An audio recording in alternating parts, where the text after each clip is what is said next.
फिर जालिम। বিশ্বকাপের শেষ ১৬ ম্যাচে আর্জেন্টিনার কাছে ৩-২ গোলে হেরে বিদায় নেওয়ার পর ম্যাচ পরিচালনাকারী ফরাসি রেফারি ফ্রাঁসোয়া লেতেস্কিয়ে ও তার সহকারী কর্মকর্তাদের বিরুদ্ধে ফিফার কাছে আনুষ্ঠানিক অভিযোগ করেছে মিশর ফুটবল ফেডারেশন। ফেডারেশনের সভাপতি হানি আবু রিদা অভিযোগে রেফারির একাধিক সিদ্ধান্তের তদন্তের দাবি করেছেন। পাশাপাশি তিনি অনুরোধ জানিয়েছেন লেতেস্কিয়ে ও তার রেফারিং দলকে যেন বিশ্বকাপের বাকি ম্যাচগুলোর দায়িত্ব না দেওয়া হয়।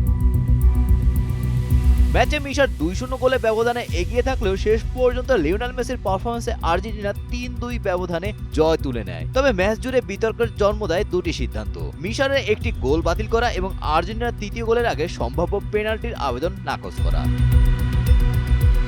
মিশরের অভিযোগ, এই দুটি সিদ্ধান্তই ম্যাচের ফলাফলে বড় প্রভাব ফেলেছে।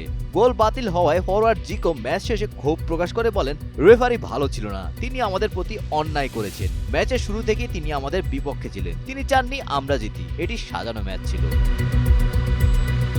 এর আগে মিশরের প্রধান কোচ হোসেম হাসানও রেফারির কঠোর সমালোচনা করে ইঙ্গিত দেন তার লুকানোর মতো কিছু থাকতে পারে।